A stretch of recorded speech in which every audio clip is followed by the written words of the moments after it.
né? Então, vamos começar nosso bate-papo falando algumas regras, né?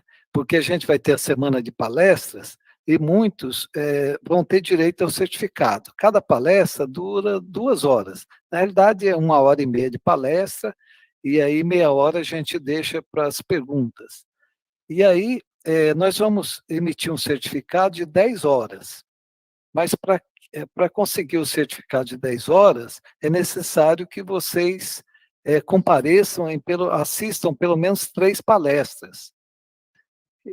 Então, nós vamos ter um controle de presença, né, que será feito através de um envio de um formulário e também a gente vai poder controlar. Então, é importante eu dar esse esclarecimento aí para vocês terem o certificado. Eu vou compartilhar uma tela, né?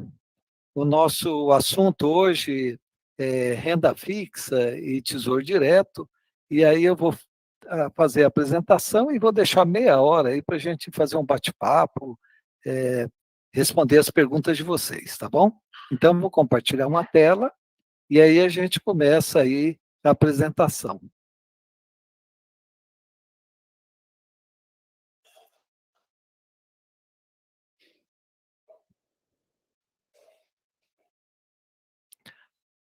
Vocês estão conseguindo visualizar aí? Sim, Tá bom. Então, o assunto é títulos de renda fixa e tesouro direto. Primeiro, a gente vai conversar um pouquinho sobre o cenário econômico, para mostrar para vocês por que esse ano de 2022 é o ano da renda fixa, né? A gente tem um cenário macroeconômico aí de inflação alta. Isso não é só no Brasil, o índice de inflação ao consumidor nos Estados Unidos, nos últimos 12 meses, está em 9,1%, na Europa também, inflação alta.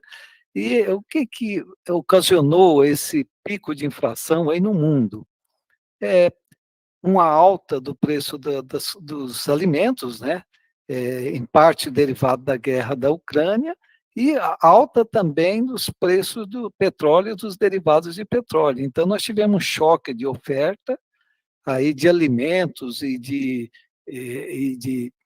petróleo que ocasionou essa inflação alta. Aí os bancos centrais, eles estão reagindo, né?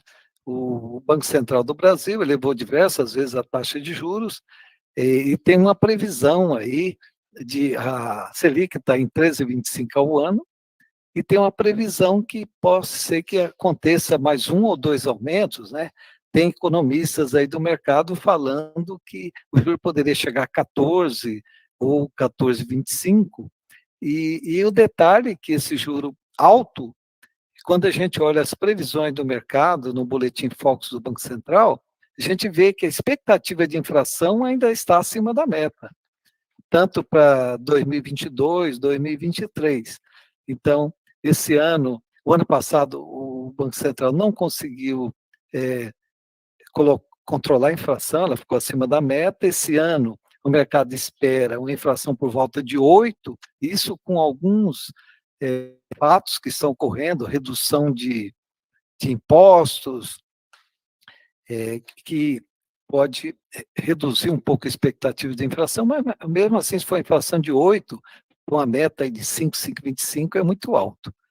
E para 2023 também o mercado está com a expectativa de inflação acima da meta. Então, esses juros altos, eles devem permanecer em 2022 e começar a cair lentamente em 2023, à medida que a inflação vai ficando menor. Aí o Banco Central sempre é conservador, ele espera a confirmação do cenário para depois ele reduzir a taxa de juros.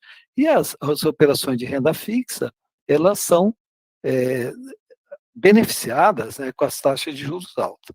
Por outro lado, o efeito negativo na economia é a queda das bolsas, né? Então, nós estamos vendo queda na Bovespa, na B3, em bolsas internacionais. A nossa bolsa, o índice Bovespa, está girando entre 96 mil e 104 mil, e não consegue passar disso, né? E também um outro fenômeno também decorrente dessa elevação de taxa de juros nos Estados Unidos os criptoativos, né, que estão em queda, Bitcoin, Ethereum.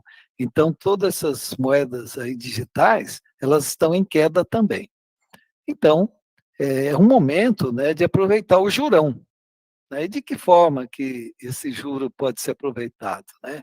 Quais são as modalidades, quais são as preferências do investidor. Então, eu estou trazendo aqui uma pesquisa feita pela Ambima, que é o raio-x do investidor. A Ambima é a Associação Nacional das Instituições do Mercado Financeiro, e eles fazem anualmente um raio-x para tentar identificar as preferências. Então, vocês notem que a preferência ainda do investidor no Brasil é a caderneta de poupança. Então, aqui eles fizeram uma pesquisa por classe, né? A classe AB, classe C, classe D e E. Então, por exemplo, a classe AB, 35% prefere a caderneta de poupança. E tem alguns motivos, né, por essa preferência. Primeiro, a tradição da caderneta de poupança. Segundo, porque é um produto muito simples, mas tem alternativas, né? Isso que eu queria passar para vocês. Então, a cadeia de poupança é uma alternativa, mas tem alternativas mais importantes que a gente vai ver aí nesse dia de hoje.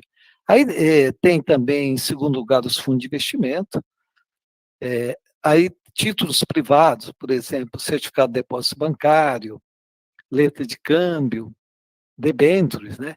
As moedas digitais têm uma preferência grande, logo abaixo de títulos privados, e por último aí, ações, depois compra e venda de imóveis.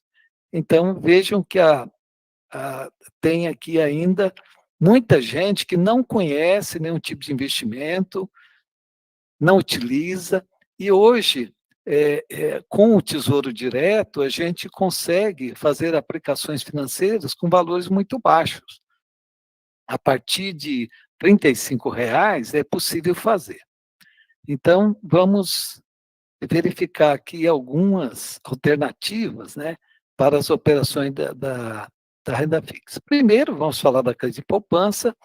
Ela tem uma taxa de juros, que é a variação da taxa referencial TR, mais juros de 0,5% ao mês. A TR está variando na faixa de 0,17 ao mês. Então, para calcular o rendimento da poupança, através de juros compostos, né, 1 mais I vezes 1 mais I, uma TR de 0,17 vai dar um rendimento da cadeia de poupança de 0,67 ao mês. Isso a Selic estando acima de 8,5% ao ano. Quando ela cai abaixo de 8,5% ao ano, a regra é que o rendimento da cadeia de poupança seja 70% da taxa Selic. Agora, a grande vantagem da cadeia de poupança é a isenção do imposto de renda para a pessoa física. Então, a gente tem que aprender a comparar um investimento em renda fixa que tenha impostos com a cadeia de poupança, para verificar qual que é mais vantajoso, aplicar na cadeia de poupança sem imposto de renda ou aplicar, por exemplo, no certificado de depósito bancário que tem imposto de renda. E um detalhe da cadeia de poupança, que ela só tem um rendimento a cada mês. Então, se você resgatar antes de completar o aniversário, na mesma data da aplicação, você não tem rendimento nenhum. Então, como comparar, né? Primeiro, vamos verificar aqui, falar um pouquinho dos títulos privados. O mais conhecido e o mais utilizado é o certificado de depósito bancário. Então, são títulos emitidos pelo banco e tem 3 modalidades, digamos assim, depende do indexador. O primeiro é o CDB pré-fixado. Então, por exemplo, você pode aplicar hoje a 14% ao ano. Então, é uma taxa já definida no momento da aplicação, você sabe exatamente quanto vai receber. Já dá para calcular até o imposto de renda, já dá para calcular o líquido que o investidor vai receber depois de um determinado período. Aí, uma outra opção no certificado de depósito bancário é o chamado CDB-DI. ele rende um percentual da taxa do CDI.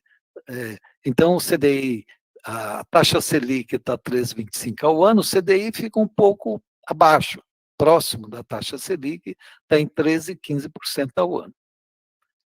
E aí o percentual é 100% do CDI, é 105, 110, depende de cada banco, né? Então, aí vocês têm que fazer assim, uma pesquisa, já tem corretoras que mostram todos esses CDBs emitidos por diversos bancos, e facilita o trabalho, aí você pode escolher aquele que paga um percentual do CDI maior, observando sempre o risco do banco. Falando em risco, o certificado de depósito bancário, ele conta com fundo garantidor de crédito, que é um fundo que ele é criado para poder garantir as aplicações até no valor de R$ 250 mil. Vocês vão ter, durante essa semana, uma palestra com o CEO do FGC, ele vai explicar todos os detalhes do funcionamento do fundo garantidor de crédito. Agora, se for acima desse valor, então a pessoa tem que verificar o risco do banco, né? Porque se o banco aplicar, por exemplo, 500 mil, se o banco quebrar, ele vai ter a garantia até R$ 250 mil. E aí tem o CDB, que ele rende a variação da inflação mais uma taxa de juros. O índice oficial de inflação é IPCA, então, por exemplo, IPCA mais 6% ao ano. O que é indicado cada um desses daqui?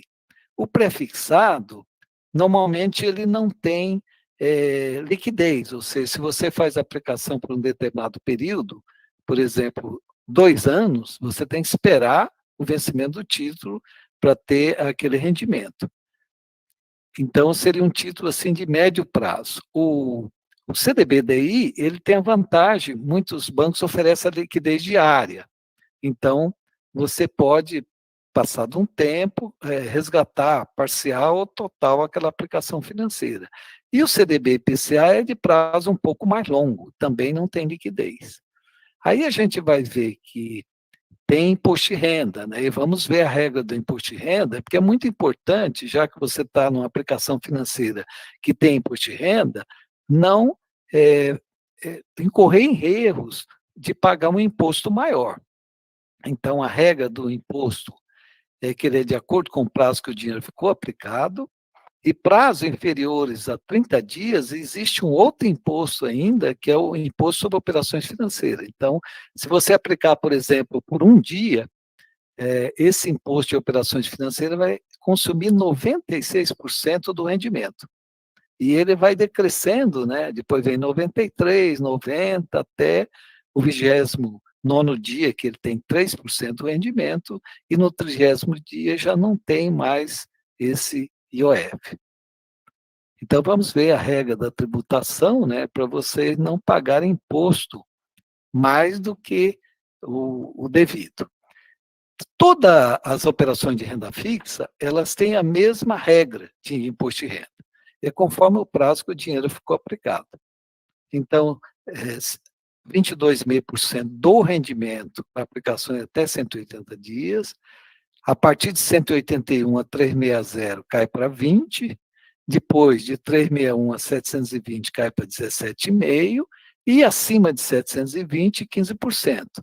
Bom, aqui já dá para verificar que o ideal é ter aplicações com prazo superior a 2 anos, porque você vai pagar menos imposto de renda, e o imposto de renda é um percentual grande do rendimento. Então, na medida do possível, fazer aplicações por prazo acima de 2 anos para pagar menos imposto. E aí o IOF, né, para resgates até 29 dias, conforme eu comentei, acima de 30 dias não tem esse imposto.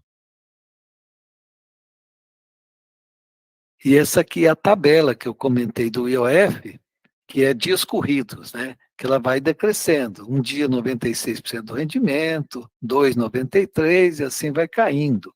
Um detalhe, além de você pagar o IOF, digamos que você ficou 10 dias com a aplicação na renda fixa. Você vai pagar 66% do rendimento e o que sobrar, incide o imposto de renda de 22,5%. Ou seja, o governo ele criou essa regra da tributação da renda fixa, para poder incentivar as pessoas a alongarem as aplicações, né? Porque isso é bom para a economia, quando os investidores têm aplicações de prazo mais longo. E aqui, eu fiz um exercício para comparar, por exemplo, um investidor que faça uma aplicação de CDB pré-fixado, com taxa de 14% ao ano, pelo prazo de 2 anos, o valor de R$ 1.000. E uma opção é reaplicar a cada 6 meses, e a opção B é aplicação por 24 meses. O que, que eu quero demonstrar aqui? A diferença de imposto quando você reaplica o seu dinheiro muitas vezes. Então, vamos supor, se a pessoa não tem certeza se vai precisar do dinheiro ou não, vai aplicar no CDB, o que, que ela faz? Faça uma aplicação no CDB-DI. Então, vai fazer por prazo superior a 2 anos, o banco pode fazer até por 5 anos, aí ele dá liquidez, e aí, se você precisar de uma parte do dinheiro, você usa, vai pagar um imposto mais alto, mas o restante que ficou aplicado, ele vai contando o prazo, uma alíquota de imposto menor. Então, o que, que acontece, né? Aqui, pelo prazo de 6 meses, o imposto de renda é 22,5%. Então, quando você aplica R$ 1.000, o rendimento vai ser 6,77%. Em reais, R$ 1.000 vai render R$ 292,90. Você vai pagar de imposto de renda R$ 65,90. Então, o valor líquido de resgate é 1.227. Agora, se você fizer uma aplicação por prazo de 24 meses direto, o imposto de renda vai ser 15%. Né? E aí, o rendimento no período vai ser R$ 29,96, vai ter um rendimento em reais de R$ 299. Então, o que, que vai acontecer? Se você fizer 4 aplicações de 6 meses, você vai ter um rendimento de 292 e vai pagar um imposto de renda de 65. Se você fizer uma única aplicação por 24 meses, vai ter um rendimento de 299 e vai pagar um imposto de renda bem menor, 44,94. Então, você consegue ter um ganho por economia de imposto de renda de 27,65, um ganho percentual de 2,25%. Então, é muito importante trabalhar as aplicações de renda fixa de prazo mais longo, para não pagar imposto aí a mais, né? Fazendo aplicações, diversas aplicações de prazo curto. Mesmo que às vezes tenha alguma uma vantagem, o banco possa oferecer uma taxa melhor no curto prazo, não é o caso agora, como as taxas estão subindo, né? Quanto mais longo prazo, a taxa é mais alta. Mas tem dados momentos, quando acontecer, por exemplo, se tudo der certo ano que vem, e aí o governo, o Banco Central começar a reduzir a taxa Selic devagarzinho, sem fração CD, aí vai acontecer a inversão da curva. Os títulos de prazo mais longo vão estar pagando uma taxa mais baixa do que os títulos de prazo mais curto. Mas, por enquanto, isso não está ocorrendo, nós ainda estamos no momento de elevação de taxa de juros.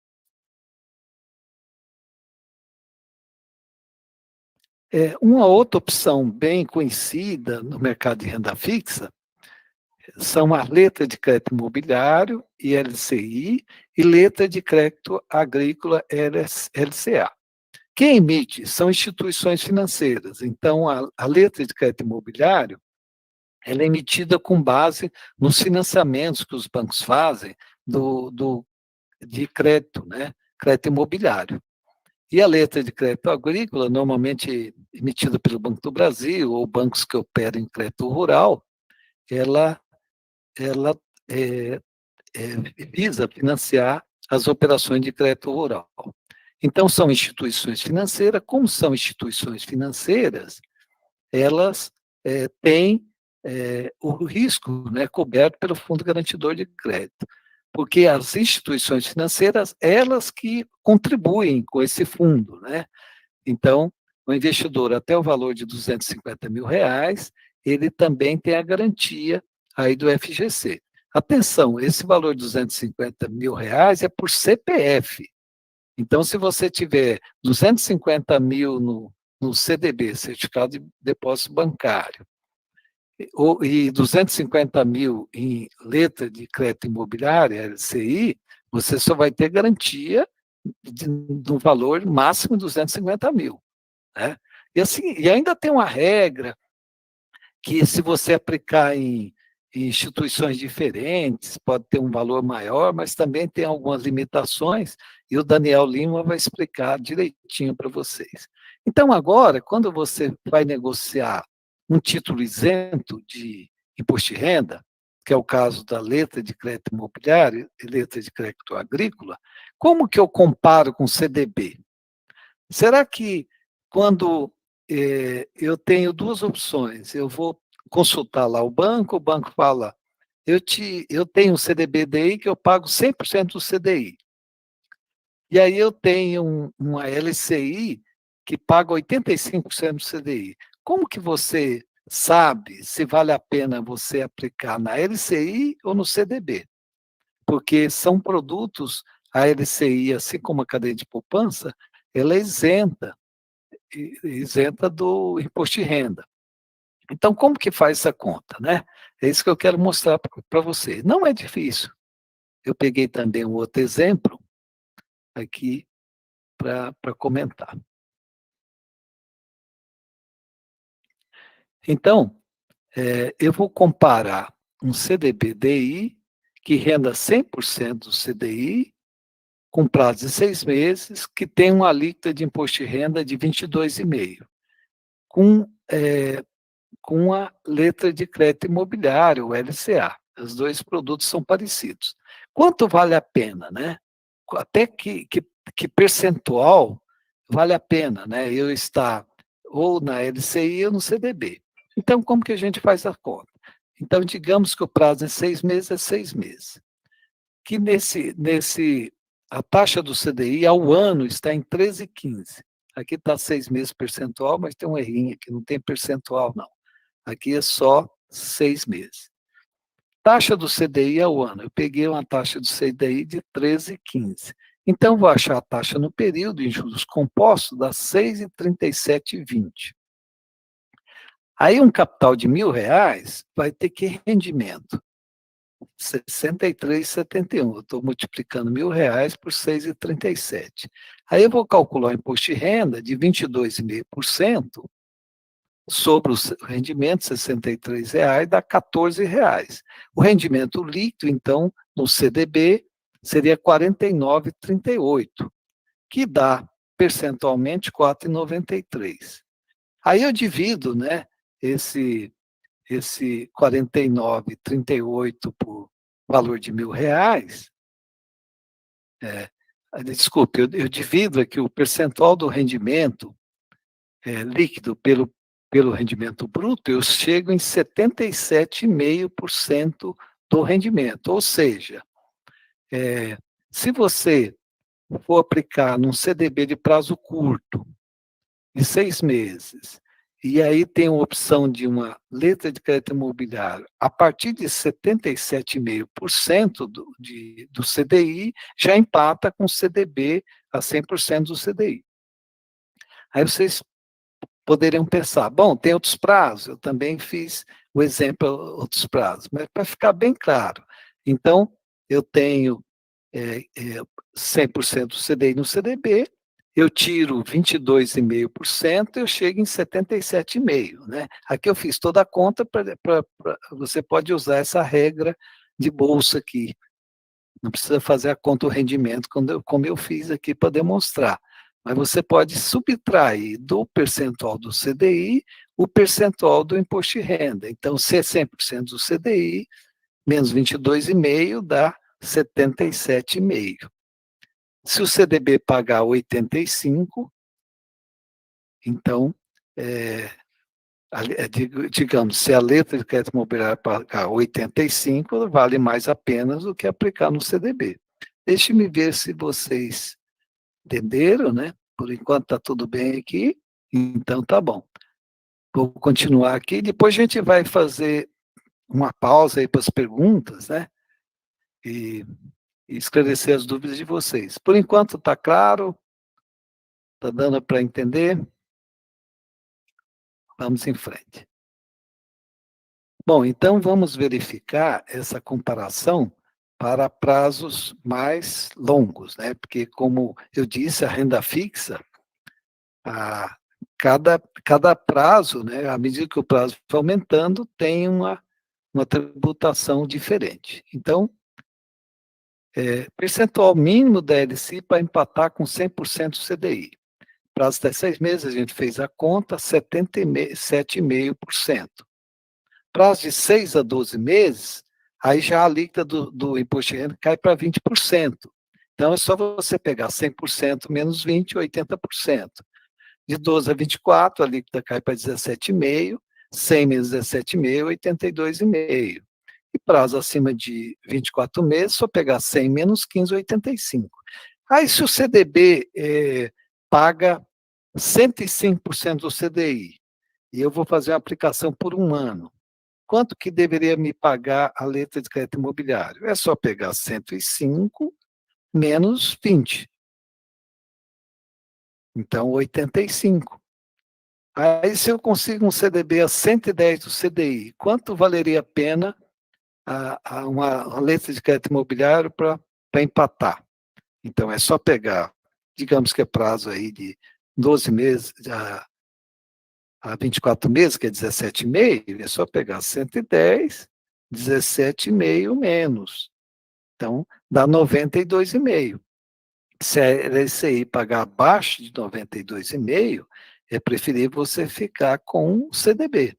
Se ela pagar acima de 92,5, aí você pode aplicar na letra de crédito imobiliário. Então, tem essa regrinha de bolso de subtrair o percentual que a letra de crédito imobiliário paga, tirar o valor do imposto, você sabe se vale a pena aplicar numa letra de crédito imobiliário ou um certificado de depósito bancário. Aí tem que comparar com o CDBDI, que tem a mesma característica. Bom, vamos falar um pouquinho, né, do Tesouro Direto.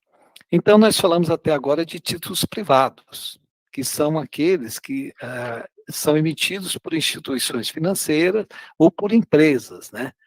E agora a gente vai falar dos chamados títulos públicos, que são emitidos pelo governo federal.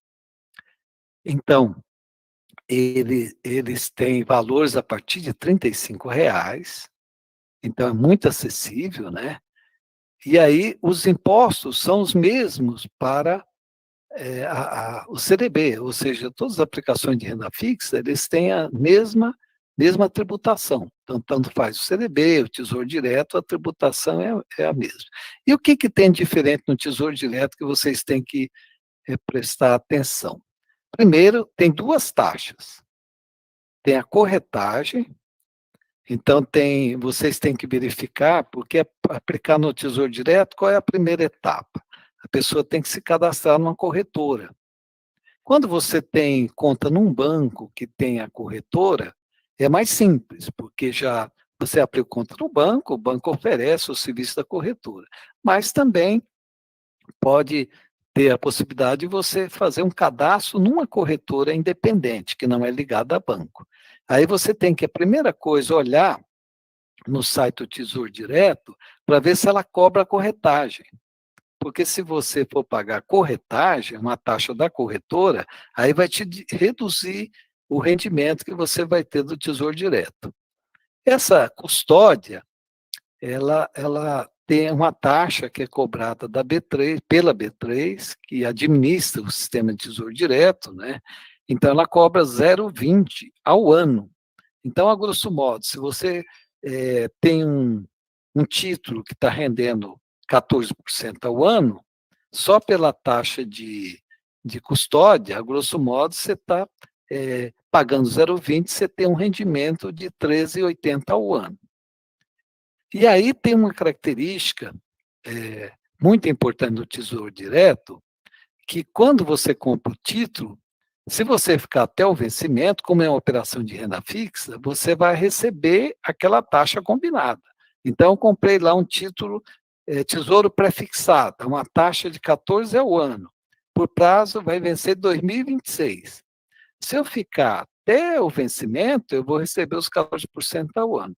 Agora, se no meio do caminho eu quiser resgatar o dinheiro, ou seja, vender o título lá na corretora, fazer o resgate da aplicação, aí eu vou ter a taxa de mercado, ou seja, as taxas podem subir ou podem cair. Eu vou demonstrar o que acontece quando uma taxa de juros sobe e você vai resgatar antes do vencimento. Então, deixando bem claro para vocês, se comprar e ficar até o vencimento, nada acontece. Você vai receber aquela taxa que você comprou. Agora, se você for negociar o título, ou seja, precisar do dinheiro antes do prazo de vencimento, aí a taxa é a de mercado, ela pode ter oscilação, como está tendo, né? As taxas estão subindo, e aí pode impactar no rendimento que você vai ter desse título. Aliás, é uma regra que o Banco Central está criando, as corretoras também, uma norma, é que a partir de 2023, títulos privados, mesmo vão começar a apresentar no extrato dos clientes o valor à taxa de mercado. Porque vamos supor, você comprou um CDB, é uma taxa, comprou há bastante tempo, você comprou um CDB a 8% ao ano, a taxa, no momento que você aplicou. Você aplicou a 8 por 2 anos. Agora a taxa está 14. Quando você olha o seu extrato no banco, ele vai mostrar reloginho, né? O valor que está sendo acreditado de 8% ao ano, vai o seu saldo aumentando. Mas a partir de 2023, há uma tendência, ou seja, que os títulos privados também passam a mostrar para o cliente que se ele for resgatar aquele CDB que ele comprou a 8, as taxas subirem, ele tem uma perda do rendimento. Isso no Tesouro Direto é diário, né? Então, se você vai ver seu saldo, você fala, puxa, eu apliquei R$ 1.000. E aí, agora tá parecendo que eu tenho 990, mas não é renda fixa. O que está acontecendo com o meu dinheiro? É isso, é o efeito da taxa de mercado no seu saldo. Se você não resgatar, você não vai perder nada. Agora, se você precisar resgatar, você vai receber, ao invés de 1.990. Então, vou demonstrar isso daí, porque isso aí é muito importante. Eu acho que é a coisa mais importante do Tesouro Direto é vocês entenderem essa oscilação na taxa de juros. A gente chama isso de mercado secundário. Então, você vai lá no site do Tesouro, através de uma corretora, e compra o seu título. E tem também lá simulador, se der tempo, até eu entro no site do Tesouro aí para a gente mostrar a quantidade de informações que tem. Mas você tem que saber que essas taxas oscilam diariamente e que o seu saldo lá que você olha lá na corretora que você tem conta, ele vai oscilar também diariamente. Mas se você vai até o vencimento, não se preocupe. Agora, se você precisar do dinheiro antes, ele vai ter um impacto. Por isso que tem também certos títulos que são mais adequados de acordo com o seu horizonte de investimento. Isso também eu vou demonstrar. Então, vamos lá. Aqui. Então, aqui a taxa cobrada pelo B3 é 0,20 ao ano sobre o valor dos títulos. E aí, a cada semestre ela cobra, né, proporcional, 0,20 ao ano, passa 6 meses, cobra metade disso.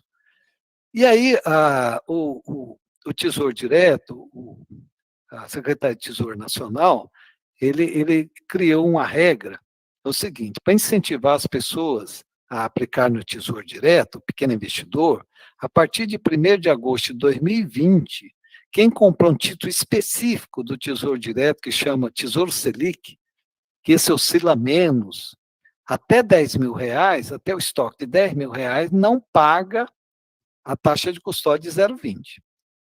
Então, isso é uma vantagem para o pequeno investidor. Se você, por exemplo, a Selic está 13,25. Se fosse tirar o 0,20, você receberia 13,05, a grosso modo. Então, se for o Tesouro Selic, você não tem essa taxa de custódia, mas para valores até R$ 10.000. O que ultrapassar R$ 10.000, vamos supor, de repente você tem R$ 15.000, até 10.000 não paga, os 5.000 excedente, você vai pagar o 0,20, isso é cobrado semestralmente, o banco, né, a corretora avisa, você tem que deixar o valor lá na sua conta para debitar esse valor. Normalmente em junho, dezembro, são feitos esses débitos. Agora, como escolher, né? Como escolher os títulos? Então, primeiro eu vou falar do Tesouro Selic. Ele é indicado para cenário de elevação das taxas de juros. Por quê? Porque ele automaticamente, já à medida que o Banco Central define, através do Comitê de Política Monetária, que a taxa Selic aumenta, vamos supor, tem uma expectativa de um aumento de 0,5%. A taxa Selic hoje está 13,25%. Na próxima reunião do cupom, pode ser que essa taxa vai para 13,75, um aumento de 0,5%. Você comprou o título hoje, você vai ter o seu rendimento já aumentado, diferente do pré-fixado. Então, por isso que ele é indicado num cenário de elevação da taxa de juros, porque ele acompanha o seu rendimento, ele vai acompanhando a elevação da taxa de juros. Então, ele é indicado para investidor com perfil de baixa exposição a risco. Só tem uma exceção, que é o seguinte: esse título ele tem na composição da taxa de juros a variação da taxa Selic, e ele tem também assim, digamos assim, um tipo de um juro além da Selic, que é muito baixinho, muito pequeno, 0,10 ao ano, 0,05. Se acontecer de ter uma, uma crise muito grande e esse juro, além da taxa Selic, subir muito, aí vai afetar o seu rendimento. Mas, em situações normais de mercado, ele fica num valor baixo, né? E não afeta, então, o seu rendimento. Como eu disse, só numa situação assim, de muita crise, muita aversão ao risco do mercado, é que você vai ter verificar o seu saldo no Tesouro Selic, que ao invés dele aumentar todos os dias, ele pode ter uma queda, né, em função desse aumento do juro além da taxa Selic. Então, qual a vantagem? Para a reserva de emergência, para o objetivo de curto prazo, dentro do título é aquele que possui o menor risco em caso de venda antecipada. Então, se você nunca investiu no Tesouro Direto e tem receio dessa oscilação, não sabe quando vai precisar do dinheiro, Tesouro Selic, que é o mais, que tem menor risco, que oscila menos. Para reserva de emergência, todo mundo tem que ter uma reserva de emergência, né? Então você começa a formar a reserva de emergência através do Tesouro Selic. E aí a gente já comparando com a poupança, né, já dá para ver que a Selic ela está rendendo mais, mesmo tirando o imposto de renda, né? Então, vamos supor, nós estamos com a Selic de 13,25, se eu quiser saber a taxa mensal em juros compostos, ela está uma taxa de 1,04%. Então, vamos supor que você faça a aplicação por um pouco mais de um ano, que o imposto de renda é 20%, então, se você tirar 20% de 1,04, ainda sobra 0,83 líquido de imposto de renda. E a poupança está rendendo 0,67.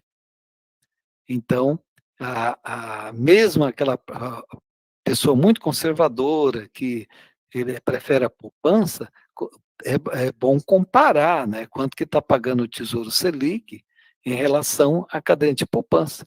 E além da vantagem que no Tesouro Selic, você pode resgatar a qualquer momento, não precisa esperar o aniversário. Lógico que tem aqueles primeiros 30 dias, que tem o IOF também, que não é conveniente. Então, é um produto para baixo risco, né, o Tesouro Selic. Aí o outro produto seria o Tesouro Prefixado. Quando que ele é indicado? Cenário de redução das taxas de juros. Investidor com perfil de média exposição a risco. Nós estamos com cenário de redução das taxas de juros? Não, por enquanto não. Lá em 2023, se a inflação estiver controlada, aí o Banco Central começar a reduzir os juros, aí esse título ele é indicado. Mas também o investidor ele tem que saber que vai oscilar. Pode oscilar favorável ou pode oscilar desfavorável. É isso que eu vou demonstrar daqui a pouco para vocês. Então, qual a vantagem? Garante uma rentabilidade fixa, você sabe exatamente quanto vai resgatar no final, ideal para metas de médio e longo prazo. Então, você pode comparar o Tesouro prefixado com o CDB prefixado. A vantagem é que o Tesouro, você tem a mesma taxa, independente do valor que você vai aplicar. Vamos supor, eu vou aplicar R$ 35, eu tenho a taxa cheia lá, a taxa máxima que o Tesouro está pagando naquele prazo. Se eu for aplicar R$ 35 num banco, o banco vai me pagar uma taxa muito pequena, porque o banco, no certificado de depósito bancário, ele faz uma segmentação por valor, por cliente, o tipo do cliente. Se é um cliente de alta renda, tem taxas melhores, se é um cliente do varejo, tem taxas menores. Então, o banco ele faz essa segmentação, e o Tesouro não. Tanto faz uma pessoa que está aplicando R$ 35 e uma pessoa que está aplicando R$ 1 milhão, a taxa é a mesma. Naquele prazo, a taxa é a mesma. Isso, então, é a vantagem para o pequeno investidor. E aí tem o Tesouro IPCA. O Tesouro IPCA, ele é indicado quando? Num cenário de alta inflação. É o cenário atual agora? É. Então, o Tesouro IPCA rende muito. Mas ele oscila muito, porque os títulos são de prazo longo, 2035. Então, você tem que ter um perfil que aceita risco, por causa daquela oscilação das taxas que eu comentei com você. Se você for ficar até o vencimento, não tem problema nenhum, né? Então, você compra um título que está pagando IPCA mais 6% ao ano, isso é um absurdo, né? Você ganhar inflação em mais 6%, tem imposto de renda também. Então, nós estamos com a inflação de 10, né, atualmente. Aí, grosso modo, 16, um título emitido pelo Tesouro Federal é muita coisa, não é? É. Então, se você não pretende resgatar, ou se você entende esse movimento, aí, essa oscilação, porque o que acontece com o Tesouro IPCA? Quando o juro acima da inflação sobe, vamos supor, o título está pagando 6% ao ano, mas a variação do IPCA só para 6,5%, já dá um impacto no valor que você investiu, se você for resgatar antecipado. Se também tem o lado contrário, se você investiu IPCA mais 6 e caiu para 5,5%, você também tem um rendimento melhorado. Então, a vantagem, garante uma rentabilidade sempre acima da inflação. Então, você está garantido. A inflação subiu, você está garantido que você vai ter inflação e mais uma taxa de juros. Ideal para investimento de longo prazo, te protege das variações da inflação. Então, esses são os títulos, as modalidades e a indicação para cada tipo de título, de acordo com o perfil do investidor. Agora, aqui eu fiz as contas, né? Vamos ver se eu consigo passar para vocês o que acontece quando há uma elevação da taxa de juros de um tesouro prefixado. Isso vale para todos, né? Vale para o tesouro prefixado, vale para o tesouro IPCA, até para o tesouro Selic, daquela partezinha do juro lá do tesouro Selic. Quando tem uma elevação da taxa do mercado secundário, você comprou hoje, a taxa subiu, você tem uma perda, se for resgatantes do vencimento, bem entendido.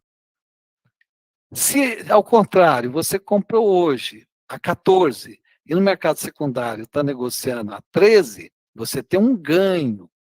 Tá? Então, eu fiz as contas aqui para mostrar para você. Entender essa regra? Olha, comprei hoje, a taxa subiu, não foi legal. Se eu resgatar antes do vencimento, eu vou perder dinheiro.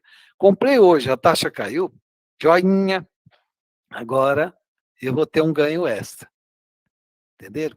Então, olha, eu peguei aqui um exemplo no Tesouro Direto de um título pré-fixado que ele vai vencer 1º de janeiro de 2029. No dia que eu peguei, né, que foi no dia 7 de julho, o dia que eu preparei aqui essa apresentação para vocês, o financeiro é D mais um. Então, o que você compra o título hoje, você paga amanhã, né? É assim que funciona no Tesouro Direto. Então, a taxa era 13,06, ela é por dias úteis, também o CDB pré-fixado é por dias úteis, o produto é semelhante, né? Então, 1º de janeiro de 2029, pegando de 7 de julho de 2022 até 2029, tem 1.629 dias úteis. E o preço unitário do título no site do Tesouro naquele dia era R$ 452,26. Então, como funciona esse preço unitário? É o preço que você paga por esse título. Se você for comprar um título, você paga R$ 452,26, mas você pode comprar uma fração do título, pode comprar 0,10 do título, aí você vai pagar R$ 45,23. Então, e qual a vantagem? É que depois do vencimento, lá no dia 1º de janeiro de 2029, você vai receber 1.000. Então, você paga 450 hoje para receber 1.000 lá no vencimento, lá em 2029. Agora, tem imposto de renda. Aqui, eu não fiz a conta do imposto de renda, só quero mostrar o efeito da elevação da taxa de juros no mercado secundário. Então, digamos que um ano depois, eu comprei no dia 7 de julho de 2022, um ano depois, eu queira resgatar. Aí vai faltar quantos dias para vencer o título? Dias úteis. Então não conta sábado, domingo e feriado. 1.377 dias. Só que o cenário é que a taxa subiu. Eu exagerei aqui só para demonstrar para vocês o que acontece. A taxa saiu de 3,06 do Tesouro Direto e foi para 16. Aí o que acontece? O preço unitário do título, lá no dia, um ano depois, vai estar menor do que você pagou esse ano. Então, vai passar um ano e você vai receber menos do que você pagou, porque a taxa de juros subiu de 13,06 para 16. Então, você pagou 452,26 e vai receber 444. Então, você vai ter aqui uma perda percentual de 1,74%. Entenderam? Agora vamos pensar num cenário favorável. Eu comprei a 3,06 e a taxa no mercado secundário caiu para 9. Maravilha, né? Muito bom. Então, um ano depois, eu vou lá resgatar o meu tesouro prefixado. O PU vai estar em 624 e eu vou ganhar uma rentabilidade de 38,07% em um ano, entenderam? Bruta, não calculei aqui imposto de renda. Porque o objetivo é demonstrar para vocês o efeito da oscilação da taxa de juros. Será que ficou claro? Depois a gente vai ver as perguntas aí, né? Se vocês entenderam esse dinamismo, né, do mercado. A gente vai ter tempo aí para perguntas, para um bate-papo aí, para repassar esses conceitos aí. Se for o caso, até eu volto para explicar, né? Uma outra coisa que a gente pode comparar também, deixa eu só verificar aqui se tem. Aí, por enquanto, o pessoal está assistindo, né? Aí vão anotando, por favor, as perguntas, ou quem queira fazer pergunta vai se preparando, né, para fazer no chat. O pessoal que está nos assistindo pelo YouTube também, podem anotar as dúvidas, né, que a gente vai esclarecer todas essas dúvidas, tá bom? Bom, então, uma outra comparação que a gente pode fazer é o seguinte: Eu estou em dúvida, eu não sei se eu vou comprar tesouro prefixado ou vou comprar tesouro IPCA. Então, a primeira coisa que eu tenho que observar é o seguinte: eu aceito o risco? Porque eu comentei com vocês que tanto o tesouro prefixado quanto o tesouro IPCA, se eu for resgatar antes do vencimento, as taxas vão oscilar, eu posso ganhar dinheiro, eu posso perder dinheiro. Então, se eu aceito o risco, eu vou comparar os dois para ver qual que é mais vantajoso. Então, eu fiz a seguinte comparação. Eu peguei um tesouro prefixado que vence em 1º de janeiro de 2025. Ele estava lá 12,92 ao ano. Aí eu peguei um tesouro IPCA com vencimento mais próximo desse tesouro prefixado. Tinha lá 15 de 8 de 2026, estava IPCA mais 5,83. Como as taxas estão ao ano, apesar do vencimento aqui não ser o mesmo, um vence antes, né? O tesouro prefixado vence antes do que o tesouro IPCA, eu posso comparar taxas para verificar qual que é mais vantajoso. Então, o que, que eu vou comparar?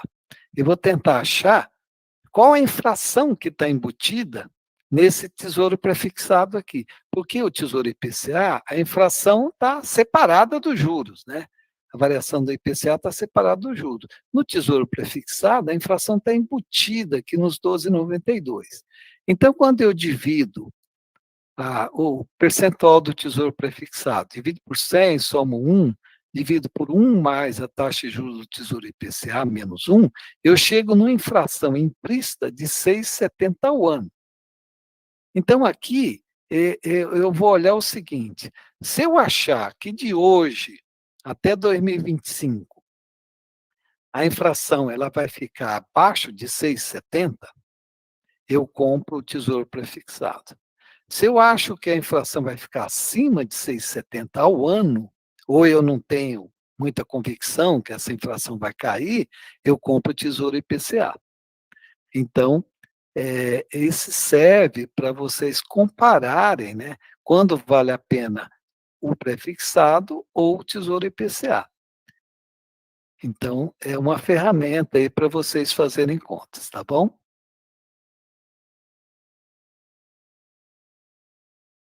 Aí tem uma outra modalidade que eu não tinha comentado, que é o tesouro IPCA com juros semestrais. Qual a finalidade? Recebimento de juros a cada 6 meses. Então, você poderia, teoricamente, fazer um plano de aposentadoria com títulos públicos. Você compra um tesouro IPCA com juros semestrais e a cada 6 meses você recebe o valor daquele juro para você consumir, fazer alguma coisa, e seu capital está protegido da inflação. Quer dizer, o seu capital aumenta conforme a inflação aumenta e você gasta só os juros. Pode ser uma possibilidade da pessoa ter uma renda no futuro na aposentadoria. O detalhe é que a cada 6 meses, mas pelo menos a cada 6 meses você vai ter aqueles juros, né? Para poder pagar suas despesas. Por exemplo, você pode ter um tesouro IPCA que paga juros aí no início do ano, aí você vai pagar aquelas despesas que acontecem, de IPVA, de IPTU, uma série de despesas no início do ano. Então, é uma alternativa também bem interessante. Qual a única desvantagem que tem?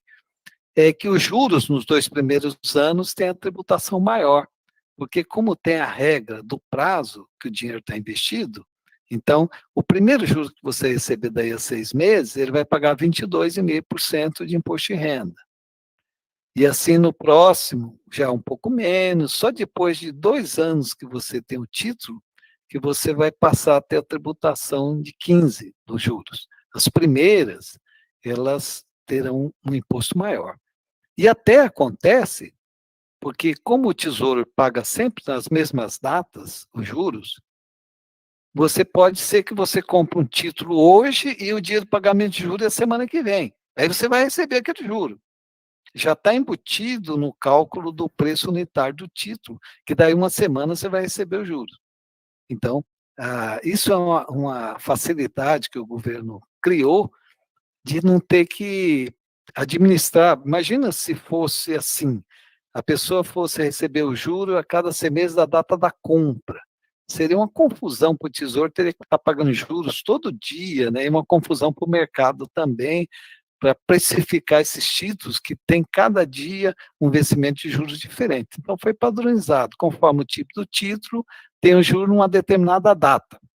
Isso é divulgado no site do Tesouro Direto. E então a pessoa sabe que ele está comprando aquele Tesouro IPCA com juros semestrais, e, por exemplo, 15 de agosto vai ter pagamento de juros. Ele comprou em julho, daqui a um mês, pouco menos de um mês, ele vai ter esse pagamento de juros, ok?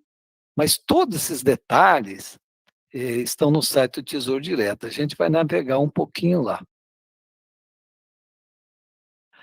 Existem outros títulos privados de renda fixa? Existem também, são menos comuns, né?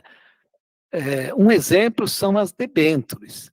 As debêntures são títulos emitidos por empresas, elas têm um prazo longo, né? Normalmente 4 anos, 5 anos, tem debêntures de prazo até maior. E aí, qual a vantagem de comprar uma debênture de uma empresa e, ao invés de comprar um título público, por exemplo, no Tesouro Direto, ou aplicar no CDB de um banco? As empresas pagam uma taxa de juros maior. Mas qual a desvantagem? Primeiro, que isso não tem garantido fundo garantidor de crédito. Então, se você comprar 50 mil de debênture e a empresa quebrar, dançou. Você vira um credor da empresa, pode perder. O segundo problema mais sério dos debêntures no Brasil é a liquidez. Então, você está comprando um título de 4 anos, se você precisar de dinheiro, você teria que vender esse título, você vai comprar através de uma corretora de valores, e você teria que vender esse título no mercado, você tem que ter comprador. E as debêntures no mercado brasileiro, elas têm pouquíssima liquidez. Você pode até fazer uma pesquisa na B3, verificar quanto negocia, e para poder tomar decisão. Vou comprar, negocia 50 mil por dia, eu estou comprando 5 mil reais, pode ser que o dia que eu precisar vender, eu consiga, mas também, volto a dizer, taxa do mercado secundário. Se você comprou uma debênture que está rendendo IPCA mais 8, e por um motivo qualquer, ou de mercado, ou da própria empresa, digamos que a empresa apresentou um balanço que foi, os indicadores financeiros dela foram piores, o risco dela aumentou, então a taxa no mercado secundário aumenta também. Então, se você comprou a 8 e agora aquela debênture está rendendo IPCA mais 10. Se você for vender antes de vencimento, você vai ter uma perda, porque as taxas no mercado secundário aumentaram. Então, é um título de muito, muito promissor. Nos Estados Unidos, ele é muito negociado. No Brasil, ainda deixa a desejar por causa da questão da liquidez. Mas teve uma época que o BNDESPar lançou debêntures. E aí o BNDESPar tentou assim, incentivar as pessoas a comprarem. Aí ele dava liquidez. Aí foi o melhor dos mundos, né? Porque ele contratou bancos que daria liquidez no título. Então, quem comprou as debêntures da BNDESPar ganhou dinheiro, porque tinha um sistema de market maker, que são as empresas, as instituições que atuam no mercado para poder dar liquidez ao papel. Então, fica aí só como uma menção para vocês que existem as debêntures, mas tem essas exceções que eu falei. Tem também o CRI, que ele é parente da LCI. Qual a diferença? A LCI, ela é emitida por uma instituição financeira, tem o Fundo Garantidor de Créditos, e tem prazos curtos, você consegue comprar LCI até de 3 meses num banco, depende do banco querer ofertar naquele prazo. O CRI, ele não é emitido por instituição financeira, ele é emitido por uma securitizadora, então é uma empresa que é criada para emitir esse CRI. Então, ele tem prazo longo e também não tem liquidez. Então, você pode ter uma taxa mais alta, mas você pode aplicar no LCI, por exemplo, 6 meses, e um CRI você tem que aplicar por 4 anos, 3 anos. Então, normalmente quem faz esse tipo de aplicação em CRI é a mesma coisa, só muda a finalidade, né? O CRI é baseado em financiamento imobiliário, o CRA é em crédito agrícola, rural.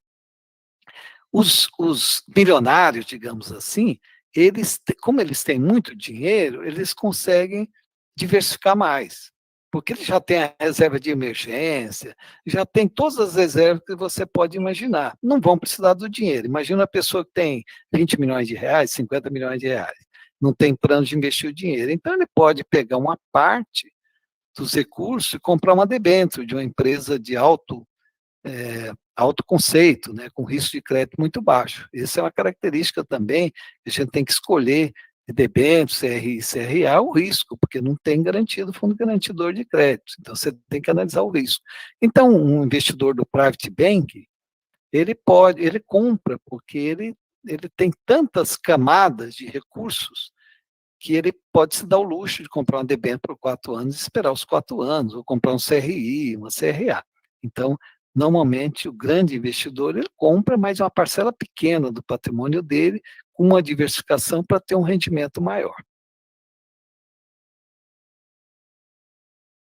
Então, esses conceitos que eu queria apresentar para vocês, eu vou responder algumas perguntas, né? Então, vou voltar aqui vou parar de compartilhar aqui, e aí depois a gente pode navegar um pouco lá no Tesouro Direto, né, se tiver tempo, tá bom?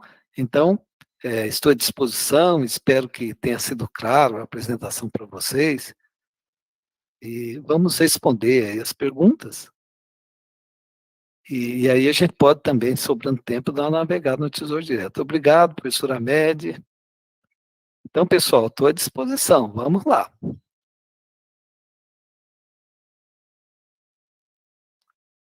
Bom, vamos ver aqui, agora começar as perguntas aqui, né? Então, vamos ver aqui,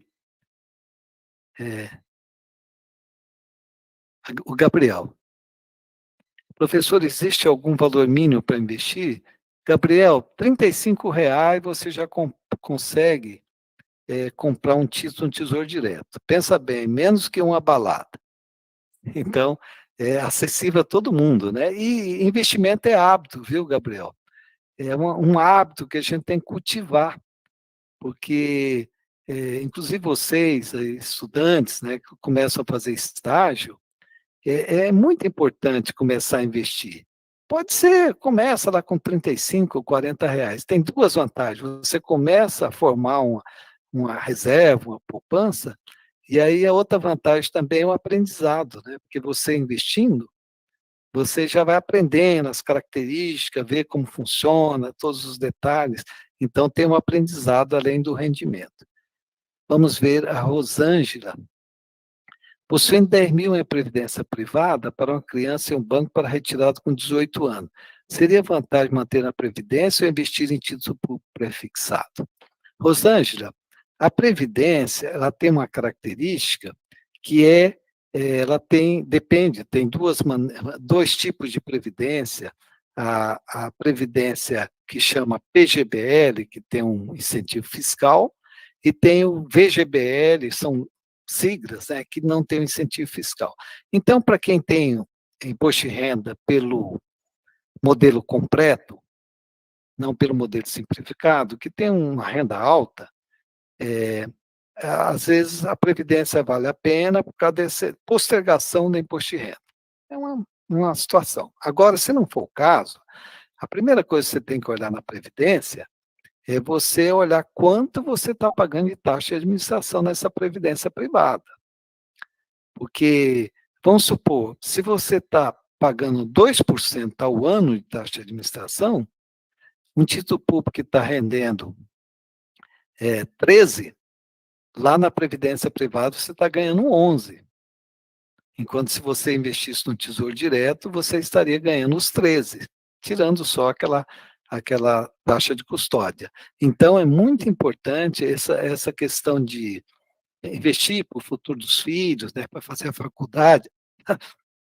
Desculpe, é muito legal, mas você tem que olhar essa taxa de administração, tá? É muito importante você olhar, porque é rendimento a menos que você tem. Tem o Henrique aqui, daqui a pouquinho eu dou a palavra também para a Alessandra, né? Para responder a dúvida dela. Vamos ver aqui, Alessandro, a pergunta do Henrique, daqui a pouquinho. Professora, pessoa isenta de imposto de renda e não declarante começa a investir em aplicações financeiras que incidem em R. Ainda continua facultativa a declaração de R junto à Receita Federal? Henrique, o imposto de renda, ele é cobrado na fonte. Então, o banco já vai cobrar o imposto que incide sobre a aplicação financeira. Agora, se você tem uma aplicação no banco, se você, a partir de determinado valor, você é obrigado a fazer declaração. Mas não vai pagar mais imposto de renda por isso, porque você já pagou o imposto na fonte. Então, não vai misturar com aquele imposto que você paga sobre o seu salário. Isso não afeta, mas o fato de você estar investindo no mercado, você tem que fazer a declaração de imposto de renda, mas não aumenta a sua tributação. Bom, deixa eu só dar a palavra para a Alessandra, depois eu continuo vendo aqui as... Alessandra, pode falar. Oi, professor, boa noite. Professor, eu fiquei só com uma dúvida, vocês estão me ouvindo? Estou te ouvindo, pode perguntar. Professor, como o senhor falou do Fundo Garantidor de Crédito com valor específico e está vinculado ao número do CPF, certo? Isso, está. E se tiver investimentos acima desse valor, como que a gente pode garantir isso? Como é que se diversifica dentro mesmo das rendas fixas, assim, para garantir? Ou não tem jeito de garantir, por exemplo, você falou 1 milhão, mas a gente tem garantia só de 250. Isso. Bom, então o que você tem que fazer é o seguinte, Como até eu posso 250... garantir meu 1 milhão? Como você garantir ser 1 milhão? Você tem um problema aí fácil de resolver. O primeiro é o seguinte, até 250 mil você pode arriscar mais em termos do banco, porque você sabe que até 250 mil, se o banco quebrar, você vai ter a garantia do Fundo Garantidor de Crédito. Agora, acima disso, você tem que investir ou Tesouro Direto, que é o que tem garantia do governo federal, ou bancos maiores, bancos mais sólidos. Entendeu? Então, aí você já tem que olhar o risco do que você está investindo, o que for acima de 250 mil. Certo? Certo, obrigada, professor. Obrigado. O Pedro, uma dúvida do YouTube. Tem alguma plataforma indicada para iniciante? Gabriel, você navegando no Tesouro Direto, no site do Tesouro Direto, você tem muita informação. Então, eu indico que você navegue lá no Tesouro Direto antes de ir para uma plataforma de uma corretora. Se informe os títulos, as informações. É muito rico lá o site do Tesouro Direto. Deixa eu ver se eu pulei alguém aqui. Já falei do Henrique. Deixa eu ver, o Leonardo perguntou sobre o Tesouro IPCA, né, Leonardo? Deixa eu ver aqui.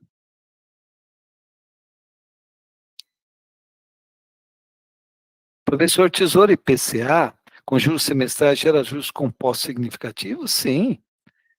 Você tem, por exemplo, está lá 6% ao ano, mais variação do IPCA. Então, 6% ao ano em 6 meses vai dar 2,96 em termos de juros compostos. 2,96 a cada 6 meses, além da variação da inflação. Então, vale a pena. A Rosângela complementou lá a dúvida dela, é VGBL. Bom, Rosângela, o VGBL ele não tem aquele imposto sobre o capital, né? A diferença do PGBL do VGBL é que o VGBL você paga imposto só sobre o rendimento, como é um CDB. Então, você não tem aquele benefício fiscal do imposto de renda também. Mas o PGBL você tem um benefício, mas paga imposto sobre o valor total. O Pedro levantou a mão aí. Pedro, pode falar. Sim, professor, vou ler uma dúvida aqui do YouTube, tá? Tá. Se o resgate... É uma pergunta do João Alberto. Se o resgate antecipado pode ser feito quando há um aumento de preço unitário, seria vantajoso, nesses casos, fazer o resgate antecipado? É um bom momento, né? É um bom momento aí a pergunta do Gabriel. Você vai realizar o ganho, né? Então, se tiver que fazer resgate antecipado, o ideal é nesses momentos que a taxa de juros cai. Agora, você tem que pensar também o seguinte: eu vou resgatar, e onde eu vou aplicar meu dinheiro? Né? Aí você tem o segundo passo que você tem que pensar. Talvez o que você possa fazer é o seguinte: fala, bom, então as taxas caíram muito, eu agora vou realizar meu ganho, e agora eu quero aplicar em algo que não oscile. Então, aí você oscile menos, aí você vai para o Tesouro Selic. Você aplicou um tesouro prefixado, que tinha mais risco, ele foi favorável, que você realizou o ganho, e aí você volta para um título de menos risco. Esse é uma maneira de você assim, administrar o seu ganho, né? Realizar o ganho. O Pedro levantou a mão, depois eu tenho outras aqui também. Ah, tá. Então, professor, se você mesmo quiser selecionar as perguntas, pode ir lendo, que eu ia ler elas para você responder, entendeu? Ah, então, pode ir lendo aí, Pedro. Tá Porque bom, às vezes eu pulo alguma, né? Será que eu pulei alguma? Não, a gente está prevenindo para que não aconteça. Tá, Bom, então pode falar a próxima uma aí. pergunta do Sérgio. Tenho 10 mil reais, tenho que usar esse dinheiro em 12 meses. Em qual solicitação você realizaria, professor? Ah, então, 12 meses, Alocação. alocação, eu É, faria o Tesouro Selic, que ele vai ficar tranquilinho aí, quando ele precisar do dinheiro, vai ter o rendimento. tá certo. Agora também uma pergunta do Diego. Boa noite, professor. Quais suas dicas e recomendações para quem quer começar a investir do zero? Então, é estudar, né? Então, o fato de vocês estarem participando aí já é um caminho, ou seja, vocês estão aprendendo, estão se informando, então, é, é informação, ou seja, procurar sites do Banco Central, da Comissão de Valores Imobiliários, da Ambima, do Tesouro Direto, navegar, se informar cada vez mais, fazer cursos, e aí arriscar, começa a investir. Como é muito acessível, a partir de R$ 35, então já começa, já vai aprendendo, já vai sentindo como que funciona no dia a dia. Então, acho que tem que começar assim. Beleza, professor, muito obrigado. Aqui tem uma pergunta do Nelson. Qual a porcentagem de rentabilidade do CDI compensa investir para CDB, LCI, LCA? E aí ele deu um exemplo. 70% do CDI e LCI compensa? Então, eu fiz aquela comparação que, para compensar, depende do prazo, né? Então, a primeira coisa que ele tem que comparar é o seguinte: é 70% do CDI. Que prazo que ele vai aplicar o dinheiro? Se ele for aplicar por um ano, a alíquota é 20%. Então, não compensa, porque se ele conseguir um CDB a 100% do CDI, já vai dar 80, 100 menos 20, já dá 80. Então, essa LCI não vale a pena. Então, tem que ver qual o prazo, e aí subtrair do percentual do CDI o imposto de renda. Quanto mais longo o prazo, melhor.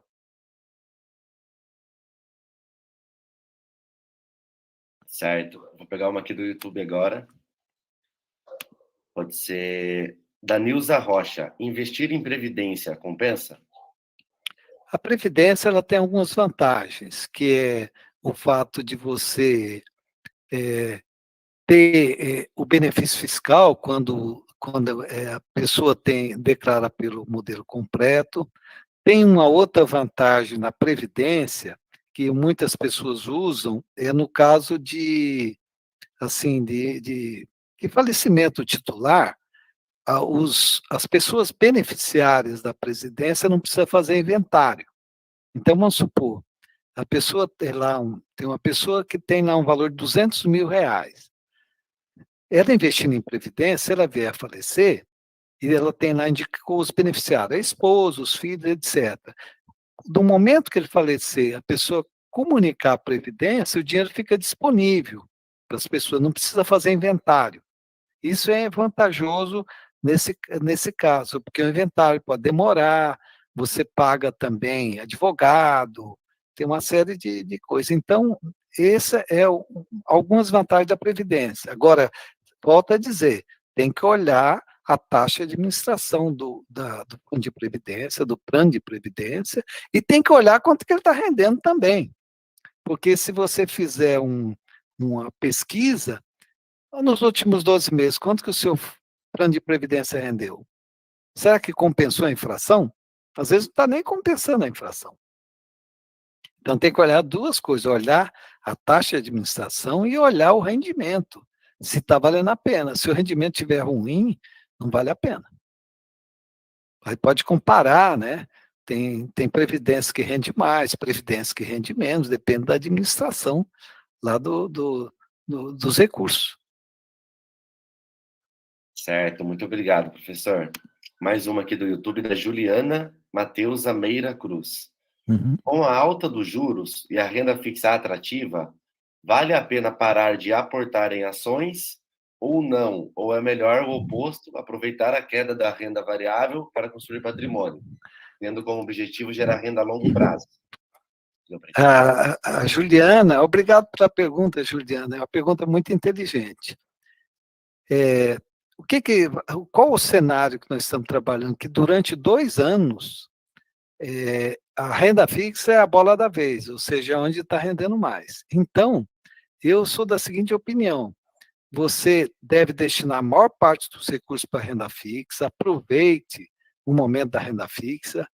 E agora, para investir em ações de longo prazo, é bom, porque o preço das ações está baixo, mas infelizmente, é que o barato hoje pode ser mais barato ainda daqui a 1 mês, daqui a 3 meses, né? Então, a parcela destinada a ações, neste momento, nesse cenário, tem que ser bem pequena. Vamos supor, não vou falar que você não deve ter ações, porque é uma chance também comprar as ações baratas, mas você tem que lembrar o seguinte: o juro alto não combina com ações. Quando os juros estão altos, normalmente a bolsa está em queda, e a expectativa é que a gente tenha juro alto por 2 anos. Então, você pode fazer um aporte em ações, mas tem que ser um percentual menor, e, como você disse, um objetivo de bastante longo prazo, para poder ter uma recuperação, né? Então, essa é a minha opinião. Aproveitar a época da renda fixa para ganhar juros. Beleza. Professor, mais uma pergunta aqui do George Isamu Uemura Júnior. Professor, boa noite. Considerando que a Selic já se encontra em 13,25%, o mais adequado para investir no Tesouro são as opções que oferecem maior rentabilidade para cenários de queda da inflação?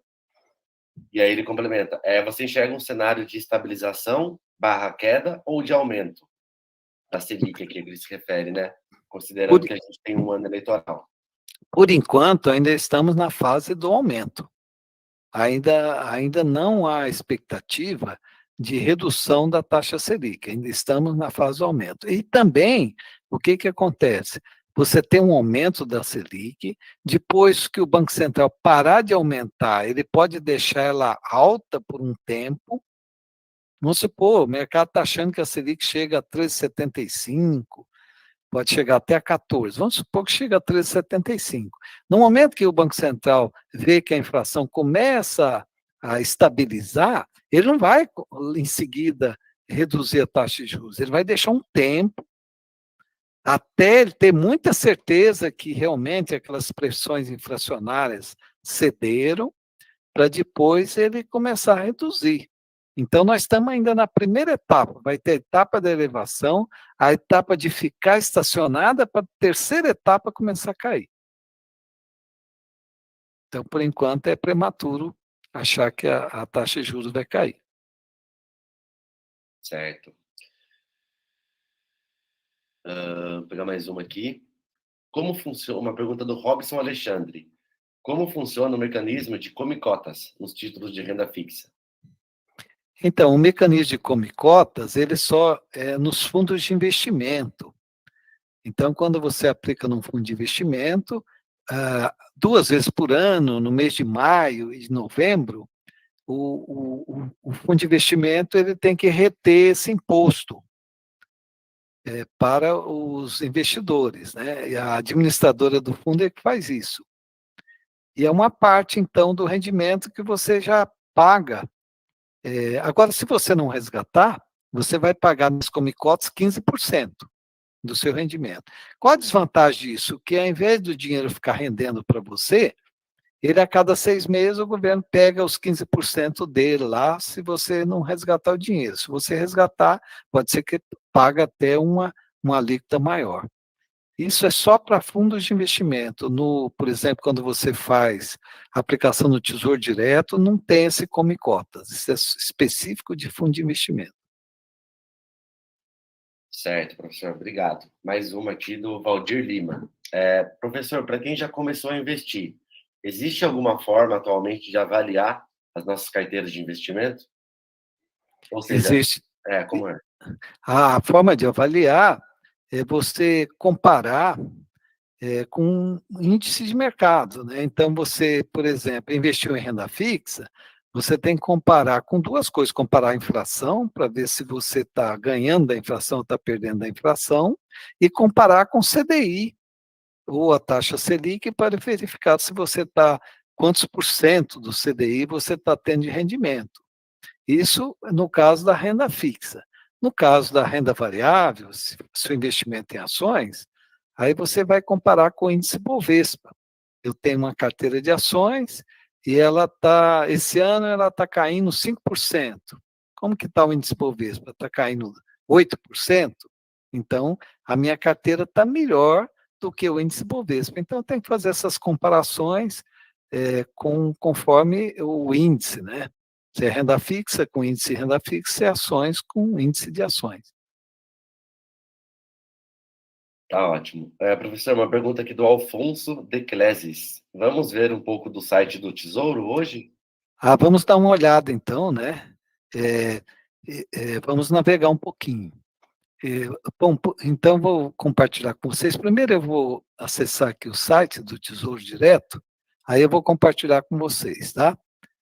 Então, também, o pessoal que perguntou e não teve essa resposta contemplada, a gente vai pegar essas dúvidas aqui e condensar ela para vocês depois, tá?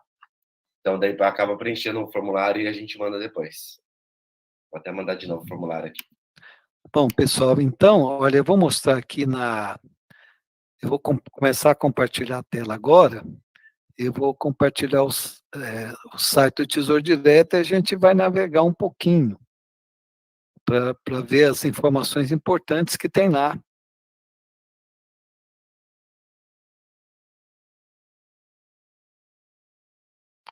Então, aqui, ó, estão visualizando aqui essa página? Eu vou entrar no site oficial do Tesouro Direto, ok? Estão visualizando? Sim. Tá. Então, olha, tem muitas informações, né? Aqui tem os detalhes de como investir,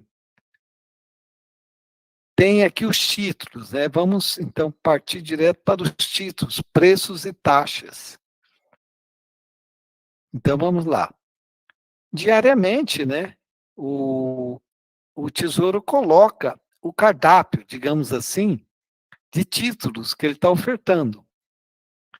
Então, vocês estão vendo essa página aqui, tem, por exemplo, o Tesouro Prefixado, tem aqui 3 vencimentos. Tem o 2025, que ele vai vencer em 1º de janeiro de 2025, e ele tem um investimento, a taxa que está hoje está 13,34% ao ano. E você pode investir a partir de R$ 36,77. Esse é o investimento mínimo. E se for comprar um título inteiro, você vai pagar R$ 735,58. Então, paga R$ 735,58 para receber 1.000 em 1º de janeiro de 2025. Esse título mais longo, que é o Tesouro Prefixado 2029, vence em 1º de janeiro, ele está com a taxa de 13,35. Praticamente igual ao de 2025. Então, se a taxa aqui ela está praticamente igual, esse de 2025 ele tem menos risco do que esse 2029, ele oscila menos, né? E aí tem também aqui o investimento mínimo de 31,26. E aqui tem também o Tesouro Prefixado com juros semestrais, também existe. Aí tem o Tesouro Selic, aquele que eu falei para vocês que tem o menor risco. Aqui o investimento mínimo é um pouco maior, 118,86 no Tesouro Selic. E esse 2027, 118,25. Está vendo essa parcelinha aqui, Selic mais 0,0938%? Esse é o juro que o título está rendendo acima da Selic. Que esse aqui que é o perigo. Se ele aumentar muito, ele vai impactar no preço do título. Mas, por enquanto, como ele é pouquinho, não chega a 0,10 ao ano, não oscila, ele oscila, mas não afeta muito o preço do título. Esse daqui já tem um pouco mais de juros, ó. Já dá 0,1639, já vai oscilar um pouco mais do que esse 2025. A regra é, sendo acima de 2 anos, quem quer correr menos risco, tem que investir num título de prazo mais curto. E aí tem o Tesouro IPCA, tem diversos vencimentos, né? 2026, que está pagando IPCA mais 6,14, 2035 está pagando 6,11. Só para vocês situarem, essa taxa de 6,14, ela é um dos recordes. Há um tempo atrás, o Tesouro estava pagando IPCA mais 3, mais 4, então essa taxa subiu muito, daí com essa elevação da taxa Selic. Então, isso daí são taxas bem altas, porque além da inflação ainda tem 6,14, né? E aqui tem um título, por exemplo, que vence em 2045, muito longo. Então, esse oscila pra caramba, esse título. E aí tem o Tesouro IPCA com juros semestrais. E aqui tem a simulação, olha, é muito legal isso aqui, olha. Tesouro pré-fixado 2025, vamos simular aqui. Tem aqui um tipo de uma calculadora. Então, que tipo de simulação desejo fazer? Quanto quero investir hoje? Vamos supor que eu queira investir R$1.000. Então, digito aqui 1.000. Vou colocar 100, vai ser democrático. Vou investir R$100. Vai investir todo mês? Não, só vou fazer esse primeiro investimento de R$100. Aí eu ponho simular. Aí ele vai dizer que você vai receber lá, no vencimento, 135,94. Então, os 35,94 serão o rendimento, se você ficar até o vencimento do título. Aí você vai pagar 5,39 de imposto de renda, tem aquela taxa da B3, que é 0,20 ao ano, e vai receber um valor líquido de 129,93. Então, tem esses simuladores aí que ajudam vocês. Deixa-me ver aqui uma outra informação importante. Eu quero pegar aqui, ver se tem. Aqui, descubra o seu título, tem todas as informações, mas eu quero ver se tem aqui uma rentabilidade passada, aqui, quanto que os títulos renderam. Deixa eu ver se eu acho aqui, calculadora. Aqui tem também uma calculadora, deixa eu ver o que essa calculadora faz. Então, aqui essa calculadora, ele coloca o valor, a taxa, se por acaso a taxa é administração. Então, você escolhe o título. Então, vamos ver aqui, vamos escolher um título aqui. Vou pegar um Tesouro prefixado 2024, vamos lá. Data do investimento, vou colocar a data de hoje, dia 18. Ele vai vencer em 1º de julho de 2024. Valor investido, vamos colocar lá os R$100. Taxa de rentabilidade, vamos ver o 2024, quanto que ele está pagando. Vamos supor que fosse uma taxa de 13%. Taxa de administração do banco, que aqui seria aquela corretagem, vou colocar 0. Digamos que você escolher uma corretora. Aí ele calcula. Ele dá todos os detalhes, ó. Dias corridos entre a data do investimento e o vencimento, dias úteis, a rentabilidade bruta de 13. Então, você vai receber R$100 do valor investido, aí tem os juros, tem o imposto de renda aqui, que é 17,5%, que é um título menor que 2 anos, valor líquido do resgate. Aí ele informa também até a taxa líquida, né, já de imposto de renda. Isso é legal. Estou investindo a 13, mas quando eu tiro o imposto de renda, ela cai para 10,62. Por isso que vamos colocar aqui um prazo, vamos colocar um prazo mais longo aqui, vamos colocar 2027. Deixa eu ver aqui se tem qual prazo, que tem um prazo um pouco mais longo. 2025 já é possível. Vou simular aqui, calcular. Aí o imposto de renda já vai ser menor, tá vendo? Então, o imposto de renda vai ser 15. Aí a taxa de 13, considerando só aquela taxa de custódia, né, da líquida 10,98, já considerando imposto de renda.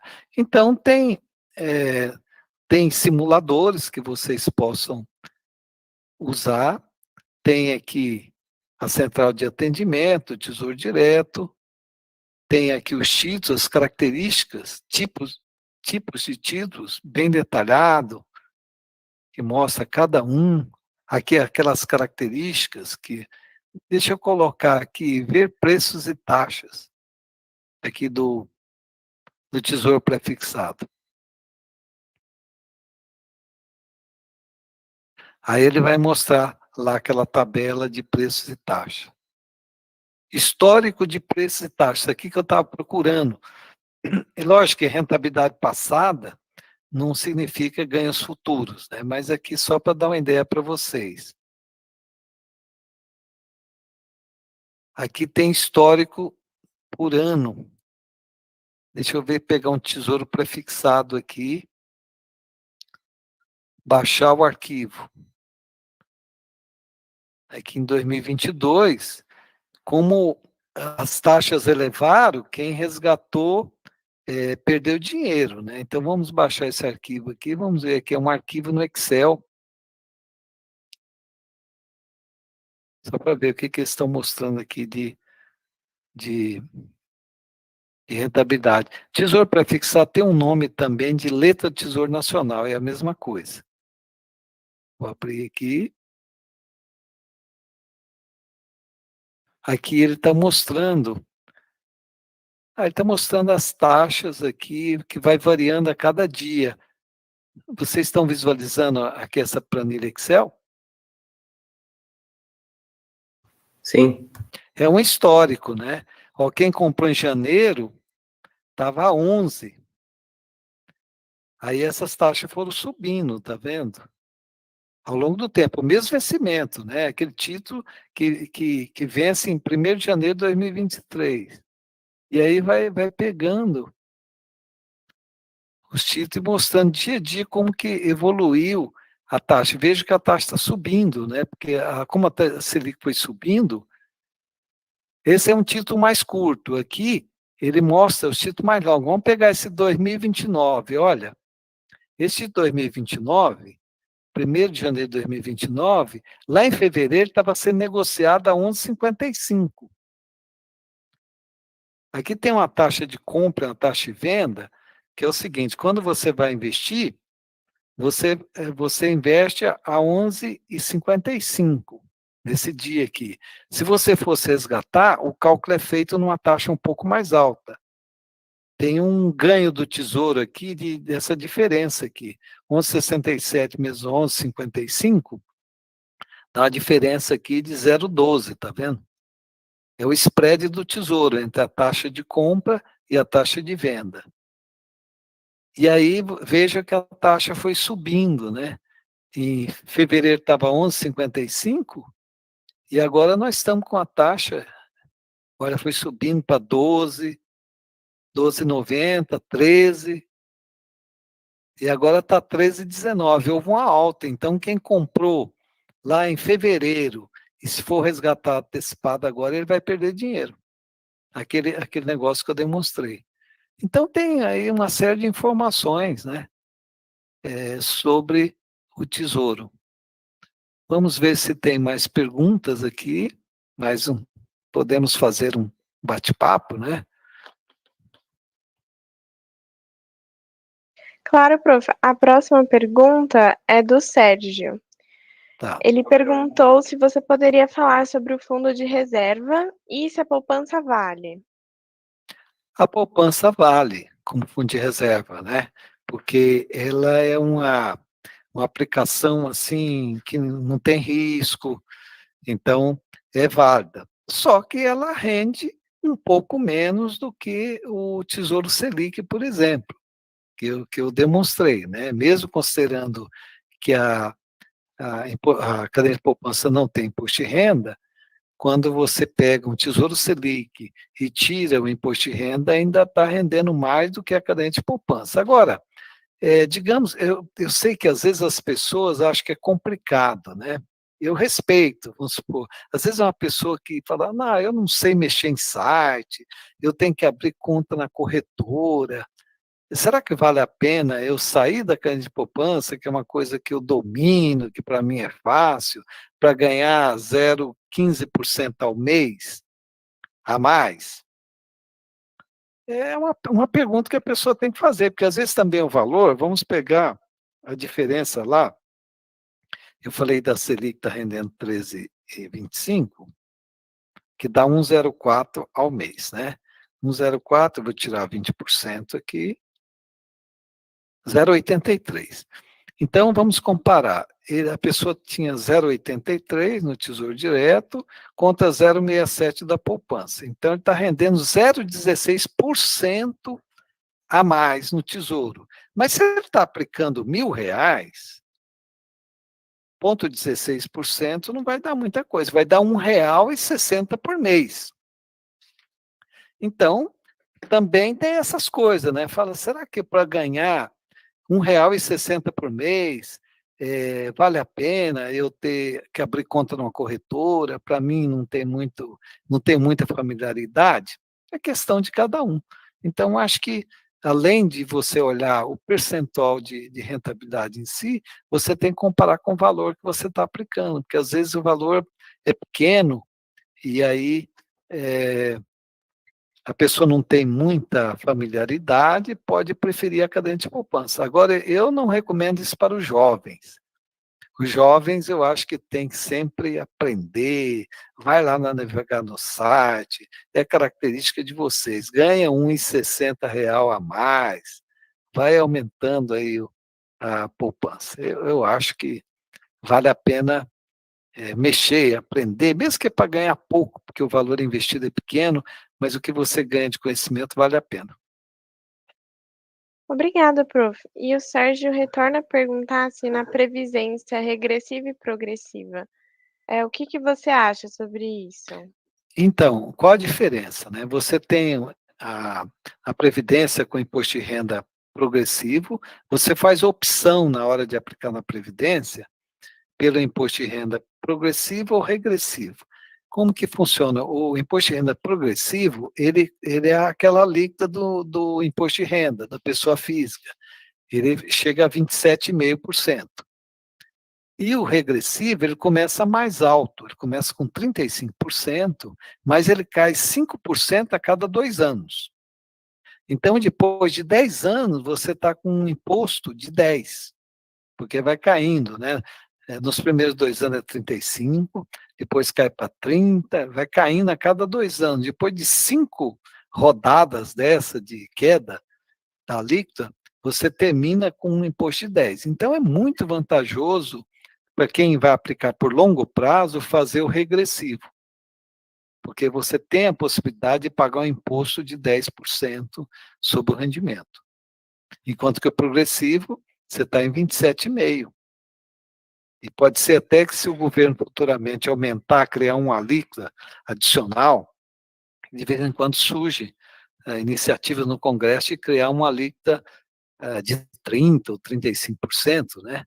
Se aprovarem uma alíquota dessa, se você está no sistema progressivo, você vai pegar aquela alíquota mais alta, porque é a mesma alíquota do imposto de renda, pessoa física. Então, em resumo, prazos longos, vale a pena fazer a previdência com imposto regressivo. Se é prazo curto, aí vale a pena fazer o progressivo, porque se você vai resgatar daí a 2 anos, daí a 3 anos, o progressivo é menor.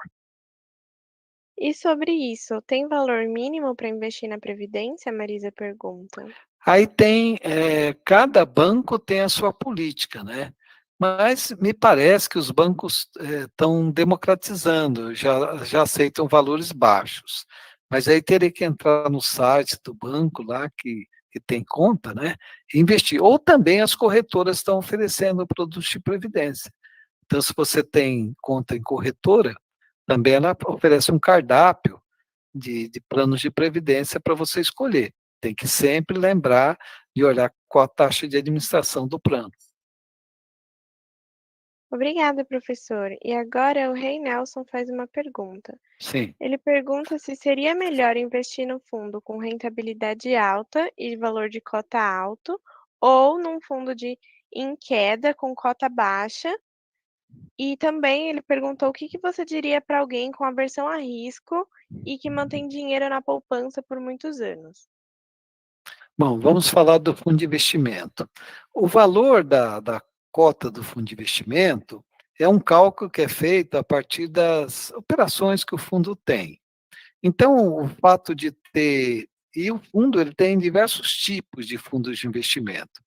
Tem fundo de renda fixa, tem fundo que são chamado multimercado, que aplica tanto em renda fixa quanto em ações, tem fundo só de ações, tem fundo imobiliário.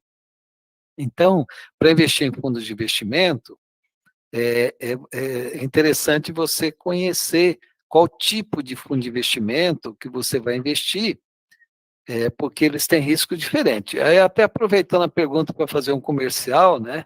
Eu escrevi um livro sobre gestão de fundos de investimento, vou até colocar no chat aqui, Gestão de Fundos de Investimento, que lá eu descrevo todas as características dos fundos, né?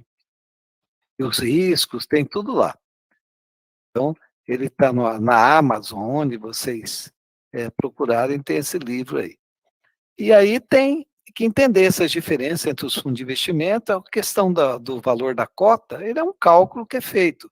O importante é a valorização da cota. Se você tem uma cota de 10 e ela valorizou para 12, você está ganhando. Se você tem uma cota de 10 e caiu para 9, você está perdendo.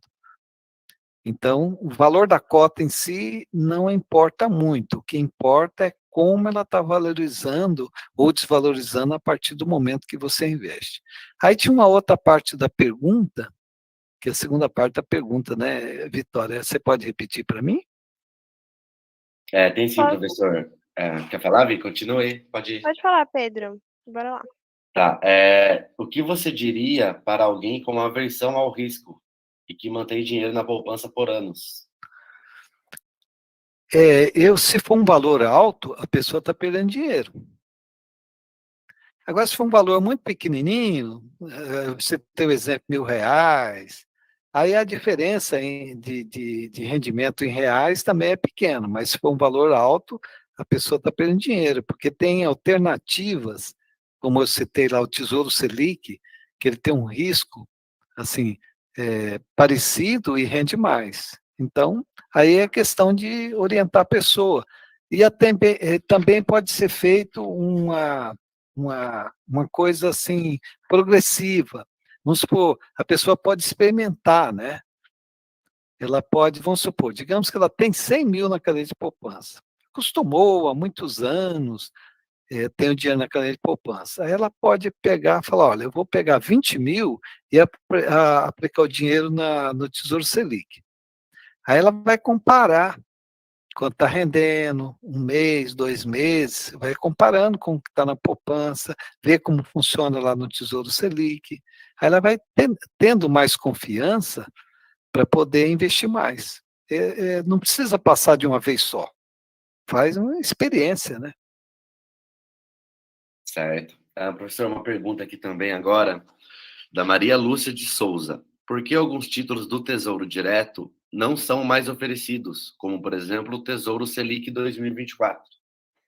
O governo, ele sempre procura alongar os títulos, né? Porque a dívida pública, para a administração da dívida pública, ele procura colocar títulos de prazo mais longo. Então, de vez em quando, ele deixa de oferecer esses títulos que vão vencer em prazo mais curto e coloca apenas os de prazo mais longo, até porque tem essa questão também do imposto de renda. Título com prazo inferior a 2 anos, a pessoa paga um imposto maior. Então, à medida que vai chegando próximo dos 2 anos, o governo deixa de colocar aquele título. Quem tem o título, ele vai receber, no vencimento do título, aquele rendimento. Certo. Professor, uma pergunta antiga, né, da primeira parte aqui da palestra, que ficou para trás, do Gabriel Xavier. Tem alguma plataforma indicada para iniciante? Então, aí você, Gabriel, pode acessar tanto o Tesouro Direto, a Comissão de Valores Imobiliários, tem muito material educativo, a Ambima também tem um site com muito material interessante, o Banco Central.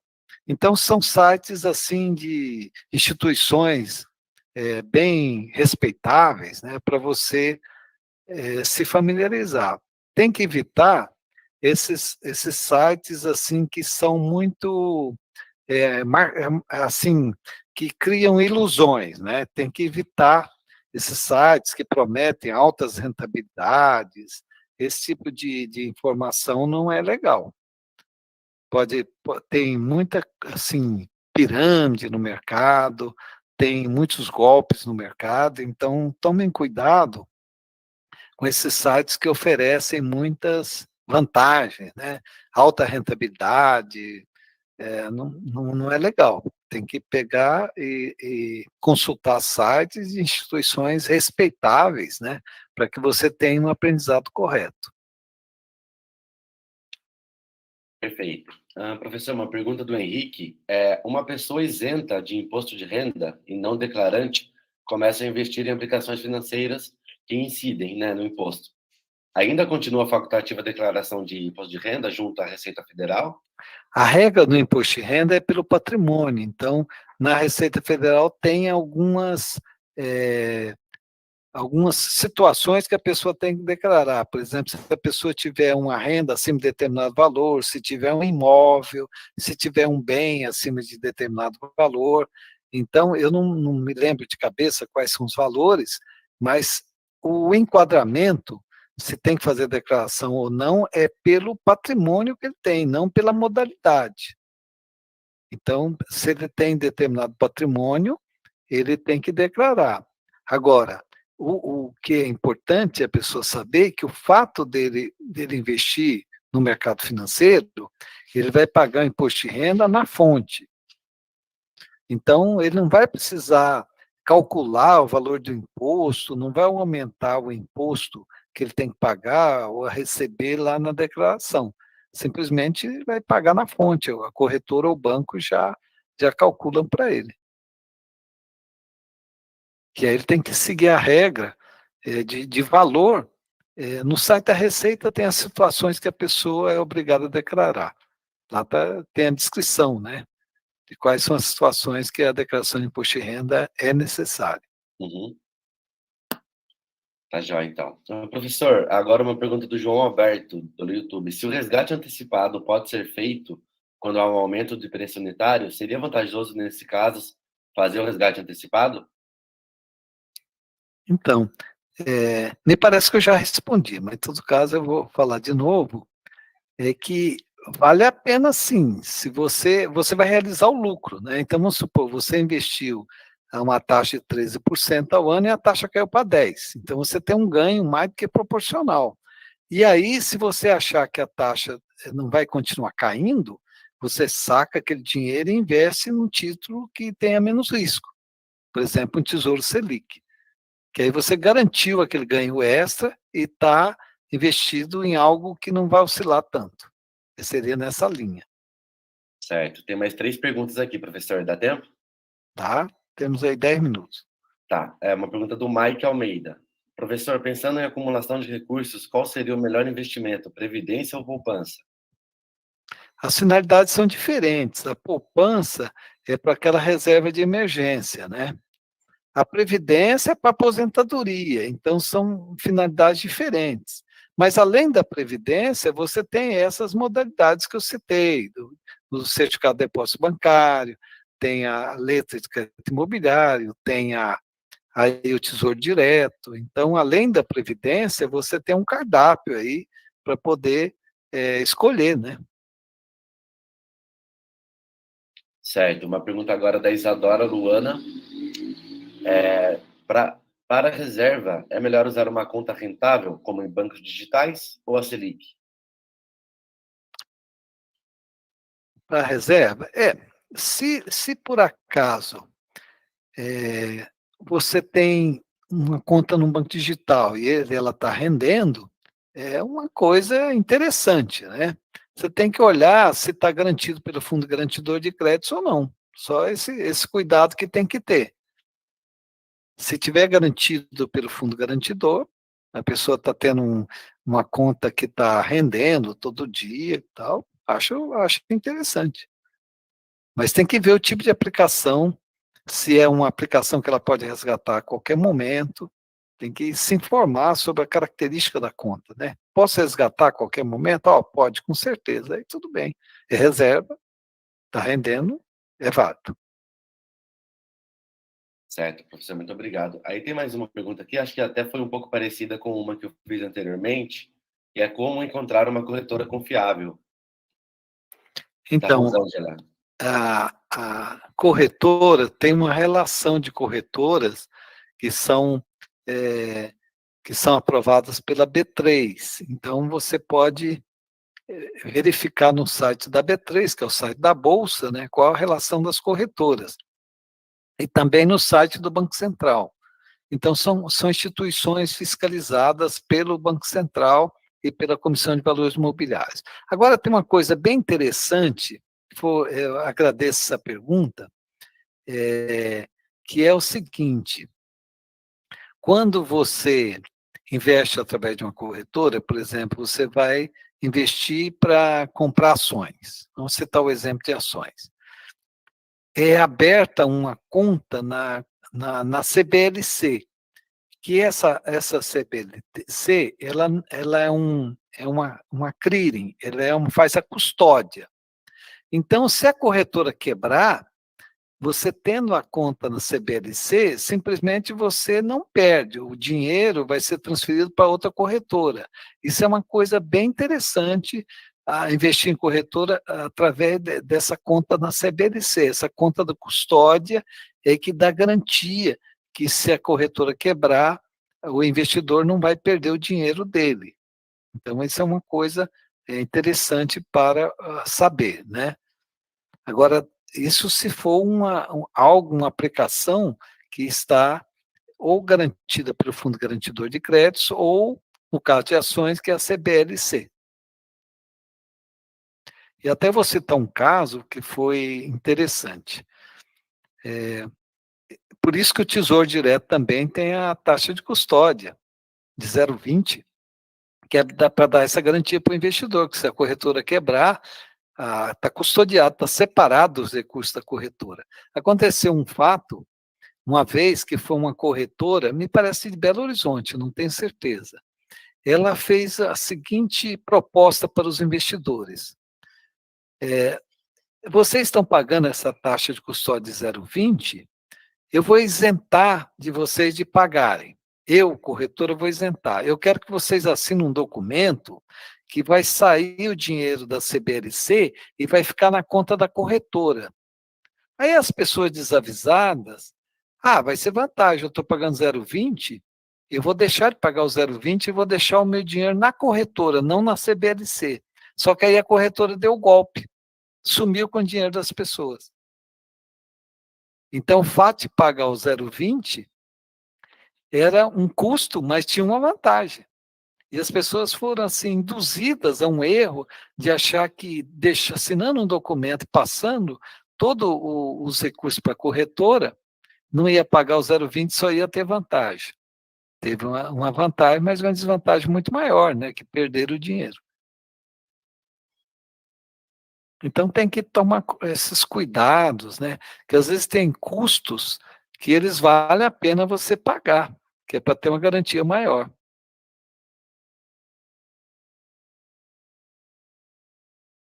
Certo, professor. Deixa eu ver se tem alguma pergunta aqui no YouTube.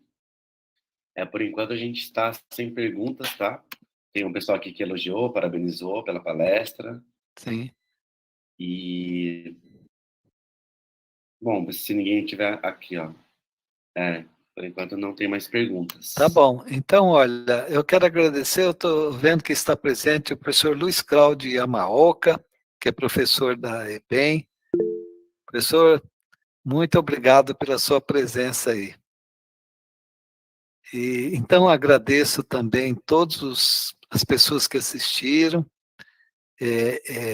Terão outras palestras durante a semana, né? Tem mais 4 dias de palestra, são convidados assim, muito experientes, pessoas muito capacitadas que farão as palestras, então convido que todos assistam todas as palestras, vocês vão gostar. Então nós temos, por exemplo, uma palestra que vai falar sobre o Fundo Garantidor de Créditos, vai tirar todas as dúvidas de vocês, que é o CEO, o dirigente máximo do Fundo Garantidor de Créditos, o professor Daniel Lima, que vai dar essa palestra. Nós vamos ter uma palestra sobre valuation, avaliação de empresas, com o professor Ricardo Serra, do INSPER, que também tem um livro escrito sobre isso, um excelente pesquisador nessa área. Teremos a palestra do professor Amed, que estava com a gente hoje aqui, vai falar sobre armadilhas de mercado, vai ser a última palestra. Então, convido que vocês assistam todas as palestras, que vão agregar muito conhecimento. E muito obrigado mais uma vez aí pela participação, pelas perguntas, desejando aí tudo de bom para vocês. Então vamos encerrar, né, por aqui. Muito obrigado, pessoal. Boa noite. Boa noite. Obrigado também, professor. Parabéns. Obrigado, Bolívar. Obrigado, Luiz Cláudio. Falando. Obrigado.